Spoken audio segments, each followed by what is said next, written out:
Bonjour mesdames et messieurs et bienvenue à Perspective, je suis Francis Denis.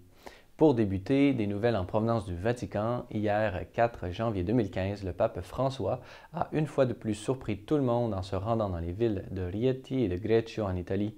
Ce voyage, qui ne figurait pas à l'agenda du Saint-Père, fut une véritable surprise pour tous ceux qui ont pu l'accueillir dans sa petite Ford Focus. C'est ainsi que le pape s'est d'abord arrêté à Rieti, où il a pu dîner en compagnie de l'évêque du lieu, Monseigneur Domenico Pompili, avant de se rendre à Greccio, où il a pu se rendre au sanctuaire franciscain. Répondant à la question de savoir comment pouvons-nous connaître que le chemin entrepris est le bon, le souverain pontife a continué en disant que le signal, c'est un enfant né dans une mangeoire.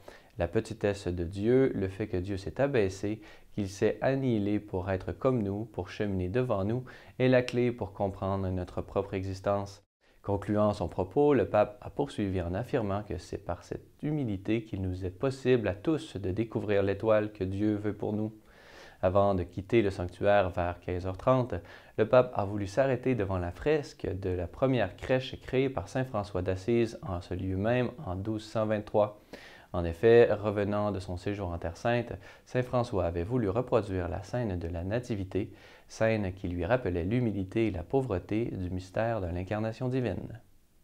Déplaçons-nous maintenant au Moyen-Orient, où l'escalade de tensions suite à l'exécution d'un dignitaire chiite par le régime saoudien continue de s'accélérer. Après l'incendie de l'ambassade d'Arabie saoudite à Téhéran et la coupure des relations diplomatiques entre les deux pays, hier, c'était au tour du Bahreïn et des Émirats arabes unis de fermer leurs instances de dialogue.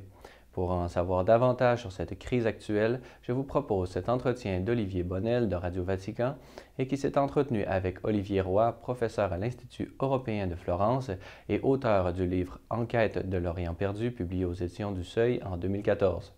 Écoutez.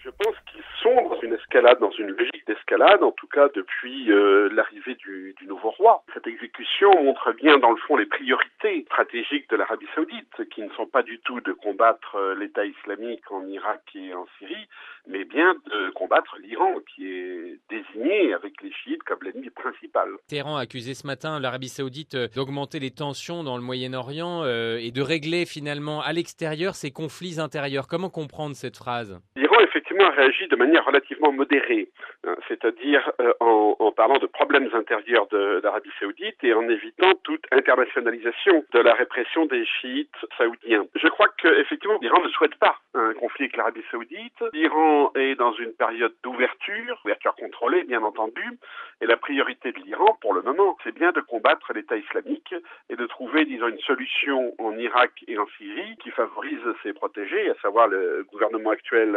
irakien. Vous avez évoqué le changement de stratégie saoudien finalement depuis l'arrivée sur le trône du roi Salman. Est-ce que cette agressivité vis-à-vis du monde chiite n'est pas à double tranchant pour Riyad et découvre les faiblesses tout simplement du royaume? C'est dangereux aussi pour l'Arabie saoudite. C'est dangereux parce que tant que l'Arabie saoudite, disons, désigne une minorité qui ne dépasse pas les 20% comme l'ennemi principal, on peut penser que le but est de rassembler donc la majorité des chiites sur un discours populiste, nationaliste et fondamentaliste, sunnite bien sûr. Mais en même temps, cette population sunnite est loin d'être homogène. La radicalisation est très forte parmi non seulement les laissés pour compte, si vous voulez, de la société saoudienne, mais même parmi la jeunesse des classes moyennes et supérieures. Donc ce discours sunnite fondamentaliste tenu par la royauté, avec le soutien bien sûr du clergé wahhabi, a des effets pervers, c'est-à-dire qu'il contribue à la radicalisation de la société saoudienne elle-même, et cette radicalisation se fera contre la monarchie, et pas du tout en soutien à la monarchie.